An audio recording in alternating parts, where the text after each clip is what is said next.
All India Radio presents Morning News.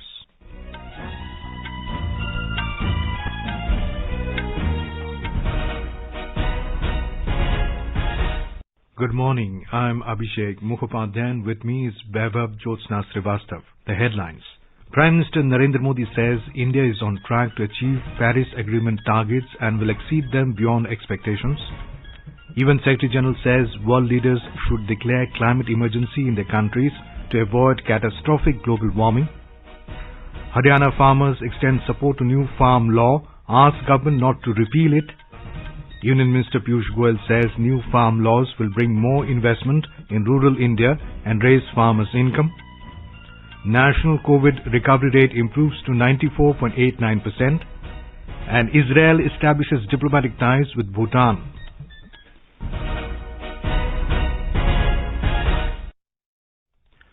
As the nation fights the COVID-19 pandemic, we begin with a message of precaution to stay safe and protected by following these three simple steps. Wear a face mask, maintain 2 gaz ki duri for social distancing, focus on hand and face hygiene. And now the news in detail. Prime Minister Narendra Modi said that India is not only on track to achieve its target against climate change as per the Paris Agreement 2015, but has also gone beyond it. Speaking at the Climate Ambition Summit 2020, co-hosted by the United Nations, the United Kingdom and France, Prime Minister asserted that review of achievements should be done against the set targets in order to inspire the youths and forthcoming generations. Mr. Modi said India has increased its solar capacity from 2.63 gigawatt in 2014 to around 36 gigawatt in 2020. That India is not only on track to achieve its Paris Agreement targets, but exceed them beyond expectations. We have reduced our emission intensity by 21% over 2005 levels. Our solar capacity has grown from 2.63 gigawatts in 2014 to 36 gigawatts in 2020. Our renewable energy capacity is the 4th largest in the world. It will reach 175 gigawatts before 2022, and we have more ambitious target now, 450 gigawatts of renewable energy capacity by 2030. Referring to the two remarkable initiatives of International Solar Alliance and Coalition for Disaster Resilient Infrastructure, Prime Minister said that the Centennial India in 2047 will not only meet its own targets but will also exceed the expectations. India has pioneered two major initiatives, the International Solar Alliance and the Coalition for Disaster Resilient Infrastructure. In 2047, India will celebrate 100 years as a modern, independent nation. To all my fellow residents of this planet, I make a solemn pledge today. Centennial India will not only meet its own targets, but will also exceed your expectations. The Prime Minister said that India has exceeded in expanding its forest cover and also safeguarding its biodiversity. The virtual summit witnessed world leaders coming together to make new commitments to tackle climate change and deliver on the Paris Agreement. The Climate Ambition Summit 2020 marks the 5th anniversary of the Paris Agreement, which was adopted on 12 December 2015. UN Secretary General Antonio Guterres has called on all countries to declare climate emergency to spur action to avoid catastrophic global warming. He was speaking at a virtual summit on the 5th anniversary of the Paris Climate Agreement. Mr. Guterres criticized G20 member countries for spending 50% more of the pandemic recovery cash on fossil fuels compared to low-carbon energy. UN Secretary General said that 38 countries have already declared a climate emergency, and he called on leaders worldwide to now do the same. More than 70 world leaders are participating in the virtual summit organized by UN, UK and France. Prime Minister Narendra Modi has expressed happiness that the speed of economic recovery is encouraging despite the ups and downs due to COVID-19 pandemic. Delivering the inaugural address at FICCI's 93rd Annual General Meeting, Mr. Modi said the economic indicators are raising hopes and the country has learnt a lot during the difficult time. The Prime Minister said government reforms are removing all kinds of needless frameworks. He pointed out that the agriculture sector is one such example. Mr. Modi said that rural India is undergoing a massive change today, and active internet users in rural India today is higher than urban India. He said more than half of India's startups are in Tier 2 and Tier 3 cities. Rural India में active internet users की संख्या शहरों से ज्यादा हो चुकी है। क्या आप जानते हैं कि भारत के आधे से ज्यादा स्टार्टअप्स हमारे Tier 2, Tier 3 शहरों में हैं। प्रधानमंत्री ग्रामीण सड़क योजना से देश की लगभग 98% बस्तियां सड़कों से जुड़ चुकी हैं। कहने का मतलब ये कि गांव के लोग अब बाजार, स्कूल, अस्पताल और दूसरी सुविधाओं से तेजी से जुड़ रहे हैं। Mr. Modi said agriculture reforms offer new markets to farmers as the government is committed to increase farmers' income and make them more prosperous. आज भारत का एग्रीकल्चर सेक्टर पहले से कहीं अधिक वाइब्रेंट हुआ है। आज भारत के किसानों के पास अपनी फसल मंडियों के साथ ही बाहर भी बेचने का विकल्प है। आज भारत में मंडियों का आधुनिकीकरण तो हो ही रहा है। किसानों को डिजिटल प्लेटफॉर्म पर फसल खरीदने बेचने का भी विकल्प दिया है। इन सारे प्रयासों का लक्ष्य यही है कि किसानों की आय बढ़े, देश का किसान समृद्ध हो। जब देश का किसान समृद्ध होगा तो देश भी समृद्ध होगा। He said farmers of India can today sell their produce at the mandis as well as outside and also sell their produce on digital platforms. The Prime Minister said the country that saved most of its citizens during a global pandemic is capable of bouncing back in all other sectors.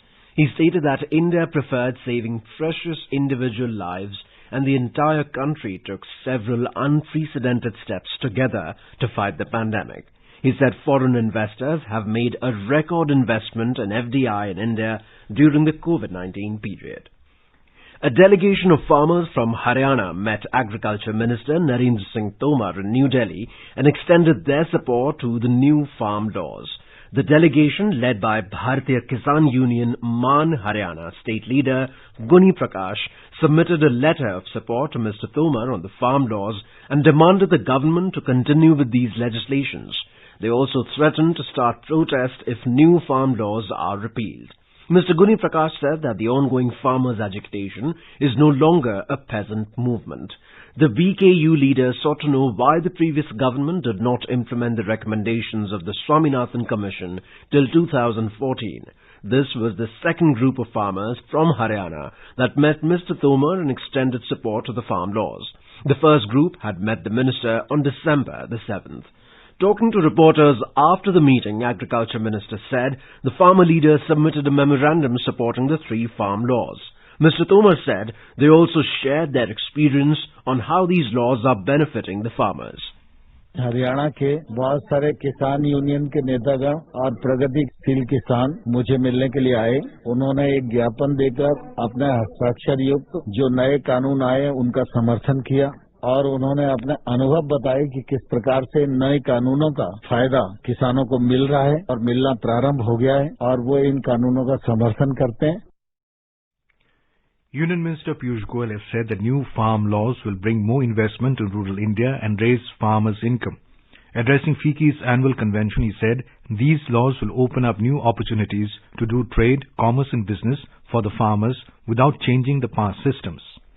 I can assure you these laws are for the benefit of nearly 100 million farmers across the country. This is one government which has been committed to farmer welfare. This is a government which has almost doubled procurement under minimum support price, MSP, which is wrongly sought to be portrayed as being under danger. This is a government that has ensured that farmers get a 50% over their cost of production. Mr. Goyal urged all business leaders and intellectuals associated with FICCI to talk about the benefits of the farm laws, as these laws are for the benefit of all farmers across the country. Describing startups as the backbone of New India, Mr. Goyal said that startups and the ecosystem of startups are encouraging innovation and promoting and strengthening new and young entrepreneurs. He urged the Indian industry to support the startups by providing them financial support, hand-holding, opportunities and mentorship so that they can grow without resorting to dilution of the stakes to foreign companies at very low valuations at the initial stage itself. He said Indian brand should demonstrate to the world that it is of superior quality. Mr. Goyal said scale of manufacturing coupled with quality and productivity can truly make India competitive in several sectors and help move towards an Atmanirbhar Bharat, which is going to be an important building block of the new India. He said government will identify areas where we have competitive and comparative advantages, where we can become global players and contribute to global trade in a bigger way. Government has said that about 40,53,000 paddy farmers have been benefited during the ongoing Kharif marketing season with minimum support price MSP value of more than 70,000 crore rupees. Agriculture Ministry said government continues to procure Kharif crops at its minimum support price from farmers as per its existing MSP schemes. It said the procurement is continuing smoothly in Punjab, Haryana, Uttar Pradesh, Telangana, Uttarakhand, Tamil Nadu, Chandigarh, Jammu and Kashmir, Kerala, Gujarat, Andhra Pradesh, Odisha, Madhya Pradesh, Maharashtra and Bihar. Out of the total purchase of 372 lakh tons, more than 202 lakh tons has been purchased from Punjab, which is around 54.45% of total procurement in the country. Indian Space Research Organisation ISRO has scheduled the launch of communication satellite CMS-01 on board PSLV C-50 on December 17, 2020 at 15:41 hours from Satish Dhawan Space Centre SHAR in Sriharikota. This will be Polar Satellite Launch Vehicle's 52nd mission. CMS-01 satellite is envisaged to provide services in extended C-band of the frequency spectrum covering Indian mainland, Andaman Nicobar and Lakshadweep Islands. This will be the 42nd communication satellite of India. A 6-member interministerial central team will arrive in Bangalore this afternoon to review damages caused by floods in Karnataka. The team, headed by Ramesh Kumar Ganta, Joint Secretary in the National Disaster Management Authority, will be on a 3-day visit to the state. Karnataka Chief Minister, along with senior officials, will brief the central team in the evening. Tomorrow, the team will visit Kalburgi, Vijayapura and Udupi by forming 3 separate teams to assess the damages caused by floods and landslides that occurred on September. On Tuesday, the team will be debriefed by State Revenue Minister R. Ashok and Chief Secretary T. M. Vijay Bhaskar in Bangalore. You are listening to the morning news on All India Radio. A reminder of the headlines before we move on. Prime Minister Narendra Modi says India is on track to achieve Paris Agreement targets and will exceed them beyond expectations. UN Secretary General says world leaders should declare climate emergency in their countries to avoid catastrophic global warming. Haryana farmers extend support to new farm law, ask government not to repeal it. Union Minister Piyush Goyal says new farm laws will bring more investment in rural India and raise farmers' income. National COVID recovery rate improves to 94.89% and Israel establishes diplomatic ties with Bhutan. For quick news updates round the clock, follow us on our Twitter handle at AIR News Alerts. चलो मिलकर एक शुरुआत करें, चलो एक फैसला आज करें, मास्क नहीं तो टोकेंगे, कोरोना को रोकेंगे, चलो एक इरादा करते हैं, चलो कुछ वादा करते हैं, मास्क नहीं तो टोकेंगे, कोरोना को रोकेंगे. The country's COVID-19 recovery rate has reached around 94.89%. With the last 24 hours, 33,494 COVID patients have recovered. The Health Ministry said total number of recoveries has gone up to over 93,24,000. The actual caseload currently comprises only 3.66% of the total positive cases. Presently, the total number of active cases in the country is 3,59,819. In the last 24 hours, over 30,000 new cases were reported, taking the total number of positive cases in the country to over 98,26,000. The ministry said that effective implementation of the strategic and graded test, track and treat approach has led to higher recoveries and lower fatality.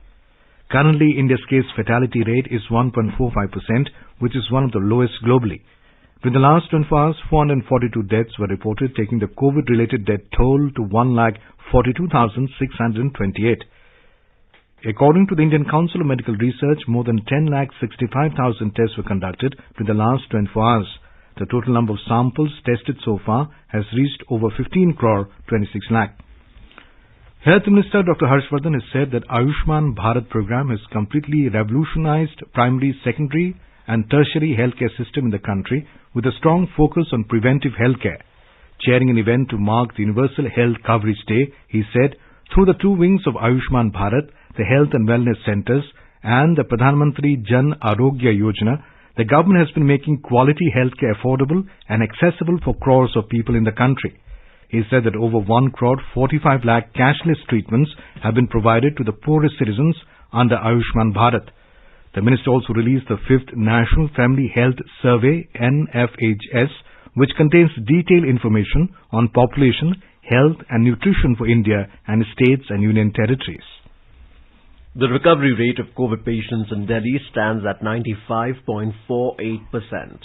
The city recorded recovery of 3,191 patients in the last 24 hours, taking the total number of recovered patients till date to 5,78,116. A total of 1,935 new confirmed cases of coronavirus were reported in the national capital during the last 24 hours. With this, the total number of COVID cases reported in the capital city so far has reached 6,05,470. The Delhi government confirmed that 47 deaths have been reported in the last 24 hours, taking the total to 9,981. The number of per-day new COVID-19 cases in Rajasthan has come down to 1,307, which is the lowest in the last 115 days. The number of active patients has also dropped to 17,000. Our correspondent reports that the recovery rate of the state has gone up to over 93%. The total number of infected people in the state has been close to 290,000. There has been a decrease in infection cases in almost all the districts of the state. New cases are now being reported even less in the Jaipur and Jodhpur cities, which remain most affected by the infection. Yesterday, 280 cases were reported in Jaipur, while 119 people tested positive in Jodhpur. The number of active cases in Jhunjhunu, Pratapgarh and Churu district of the state has come down to less than 100. The number of COVID patients in hospitals has also decreased. Meanwhile, the curfew continues from 8 p.m. to 6 a.m. in 11 cities of the state. Jitendra Dwivedi, AIR News, Jaipur. Uttar Pradesh Chief Minister Yogi Adityanath has said that state government is committed to provide better health services to the people. He said awareness should be created about e-Sanjeevani app to get health services in an effective way. Chief Minister was reviewing COVID-19 situation in the state at a high-level meeting in Lucknow yesterday. More from a UP correspondent. Chief Minister Yogi Adityanath has instructed that guidelines regarding COVID-19 be followed strictly in every condition, and people should be continuously made aware regarding how to escape COVID infection. Meanwhile, the number of hotspot areas in the state has decreased to 7,335 and COVID recovery rate has increased to 95.01%.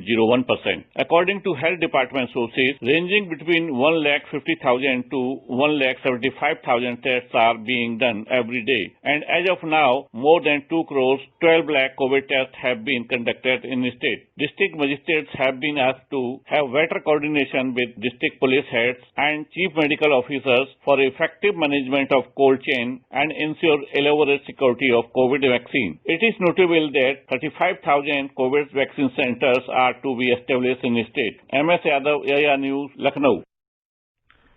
In Bihar, COVID-19 recovery rate is improved to 97.30%. This is 2.41% more than the national average. The number of active cases in the state is continuously declining.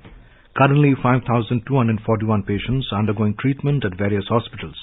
Maximum 2,077 patients are undergoing treatment in Patna. In all, 576 patients recovered in the last 24 hours, while 596 new cases were reported. 2,36,186 patients have so far recovered from the infection in the state. Over 1,20,000 corona tests were carried out during the past 24 hours. Over 1,61 lakh corona tests have been conducted in the state so far. In our special series Year-Ender 2020, today we bring you a report on Atmanirbhar Bharat. COVID-19 pandemic has been the biggest story of the year, and India has seen a fight back against the disease under the dynamic leadership of Prime Minister Narendra Modi. Acting fast, a special economic and comprehensive package of 20 lakh crore rupees equivalent to 10% of India's GDP was launched by the Prime Minister on 12th of May to address the concerns of the citizens. ये आर्थिक package आत्मनिर्भर भारत अभियान की अहम कड़ी के तौर पर काम करेगा। साथियों, हाल में सरकार ने कोरोना संकट से जुड़ी जो आर्थिक घोषणाएं की थी, जो रिजर्व बैंक के फैसले थे और आज जिस आर्थिक पैकेज का ऐलान हो रहा है, उसे जोड़ दें तो ये करीब करीब 20 लाख करोड़ रुपए का है। ये पैकेज भारत की जीडीपी का करीब करीब 10% है। इन सबके जरिए देश के विभिन्न वर्गों को, आर्थिक व्यवस्था की कड़ियों को 20 लाख करोड़ रुपए का संबल मिलेगा, सपोर्ट मिलेगा। Financial analyst Siddharth outlines how the measures taken by Prime Minister help from the farmers to street vendors to tide over the troubled times. The government has announced the Atmanirbhar package in 3 different tranches, and the focus has been on helping out the agriculture sector as well as the small businesses and housing finance companies and NBFCs so that the entire economic cycle gets moving again and at a fast pace. Our correspondent has more on this special story. The shadow of the pandemic on the economy was coming to the fore, and the government was quick to act. Prime Minister gave the call for Atmanirbhar Bharat or self-reliant India on 12th May. Finance Minister Nirmala Sitharaman laid down the details of the Atmanirbhar Bharat package. It provides for 3 lakh crore rupees collateral-free automatic loans for businesses, including MSMEs, and 45,000 crore rupees partial credit guarantee scheme for NBFCs. 30,000 crore rupees additional emergency working capital funding for farmers through NABARD was announced. Concessional credit boost to 2.5 crore farmers through Kisan credit cards in a special drive was also beneficial. Prime Minister Fasal Bima Yojana claimed payment of 6,400 crores came a moral booster for farmers. 10,000 crore rupees scheme for formalization of micro food enterprises promoted vision of Prime Minister's vocal for local with global outreach. 4,000 crore rupees have been earmarked for herbal cultivation of 10 lakh hectare in next 2 years. Emergency credit line guarantee scheme for MSMEs, businesses, mudra borrowers and individual loans for business purposes has been extended till March 31st next year. 21,000 crore of MSME dues have been paid in past 7 months since May 2020 by the central government agencies and CPSEs. Income tax relief has been given to real estate developers and home buyers. Additional outlay of 10,000 crore rupees was provided for PM Garib Kalyan Rozgar Yojana to provide rural employment to accelerate rural economy. A new scheme, Atmanirbhar Bharat Rozgar Yojana, has been launched to incentivize job creation during COVID-19 recovery. Focus has been on enhancing production, vocal for local, support to the needy, meeting requirements on our own with homegrown products. The impact of Prime Minister's Atmanirbhar Bharat, a self-sufficient policy, is being felt for making India a bigger and more important part of the global economy. Saubhagyakar, Air News, Delhi. In Assam, Bodoland People's Front has won the highest number of seats in the Bodoland Territorial Council polls. However, no party was able to get a majority in the 40-member council. BPF has won 17 seats while UPPL got 12 seats.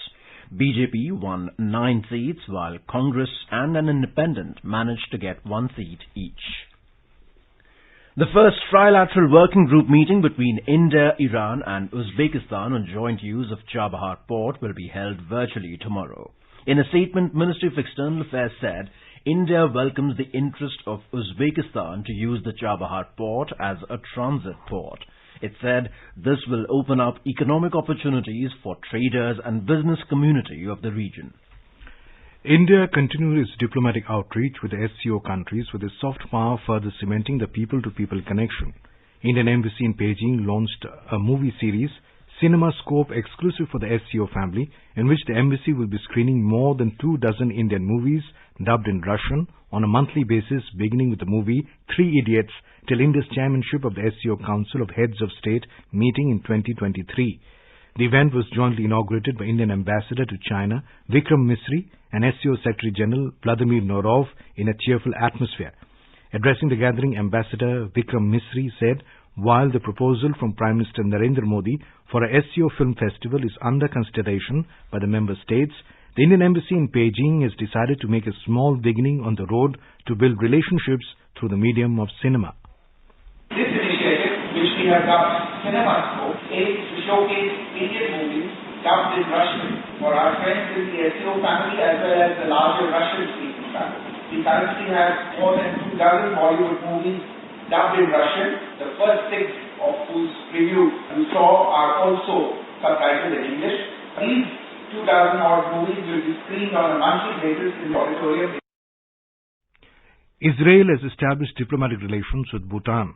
In a statement, Israeli Foreign Ministry said that the agreement follows several years of secret contacts between Israel and Bhutan with the aim of establishing relations. The Foreign Ministry said that a signing ceremony was held between the Israeli and the Bhutanese ambassadors to India yesterday. It also added that the countries agreed to formulate a joint work plan in the areas of water management, agriculture, healthcare and other areas. In a tweet, Israeli Prime Minister Benjamin Netanyahu welcomed the establishment of diplomatic relations between the two countries. Bhutan has full diplomatic ties with only 53 countries. Now let us take a look at the weather forecast for today. In Srinagar, we'll witness mainly clear sky, which may become partly cloudy towards evening or night. The minimum temperature was -2 degrees Celsius, while the maximum will be around 11 degrees. In Jammu, the lower level of temperature was 12 degrees Celsius, while the upper level will be around 24 degrees. The sky is likely to be mainly clear, which may become partly cloudy towards evening or night. Leh may witness partly cloudy sky becoming generally cloudy towards afternoon or evening or night. The minimum temperature dipped to -7 degrees Celsius, while the maximum will be around -5 degrees. Gilgit will have generally cloudy sky with light rain. The temperature will hover between 2 and 12 degrees Celsius. In Muzaffarabad, the sky will be clear, which may become partly cloudy towards evening or night. The temperature will hover between 4 and 20 degrees Celsius. In Dehradun, the temperature will hover between 8 and 23 degrees Celsius. The city will have mainly clear sky, becoming partly cloudy towards afternoon or evening. Chandigarh may witness partly cloudy sky. The minimum temperature was recorded at 10 degrees Celsius, while the maximum is expected to be 21 degrees Celsius. Kolkata is also expected to have fog or mist in the morning and mainly clear sky later. The temperature will vary between 15 and 25 degrees Celsius. In Hyderabad, the minimum temperature was 17 degrees Celsius, while the maximum will be around 31 degrees. Ahmedabad will see mainly clear sky. The minimum temperature was 15 degrees Celsius, while the maximum will be around 29 degrees. Patna will see fog in the morning and mainly clear sky later. And now an overview of today's newspapers. The Hindu, quoting Prime Minister Narendra Modi, says India set to exceed climate targets, emissions intensity cut by 21%. On the FICCI AGM, the Financial Express notes economy recovered faster than expected, says Modi. India is being tested. China risks losing goodwill, says Jaishankar, writes the Hindustan Times. The Sunday Tribune, quoting the External Affairs Minister, writes, India will rise to the occasion, meet Chinese challenge. Rohingya outfit planning India strike, says Intel, writes Sunday Times. In another story, the paper leads with won't impose coercive steps to control population, government tells Supreme Court. In breakthrough, India ropes in Uzbekistan for Chabahar port, writes the Sunday Statesman. US clears Pfizer COVID vaccine, first shot soon, reports the Asian Age. And finally, the Sunday Tribune reports that rare Himalayan serow spotted in Spiti. The goat antelope was sighted and captured in a camera by the State Wildlife Wing for the first time in the Spiti Valley. And now, before we end the bulletin, the headlines once again. Prime Minister Narendra Modi says India is on track to achieve Paris Agreement targets and will exceed them beyond expectations. UN Secretary General says world leaders should declare climate emergency in their countries to avoid catastrophic global warming. Haryana farmers extend support to new farm law, ask government not to repeal it. Union Minister Piyush Goyal says new farm laws will bring more investment in rural India and raise farmers' income. National COVID recovery rate improves to 94.89%, and Israel establishes diplomatic ties with Bhutan. And with that, we end the morning news. Have a nice day.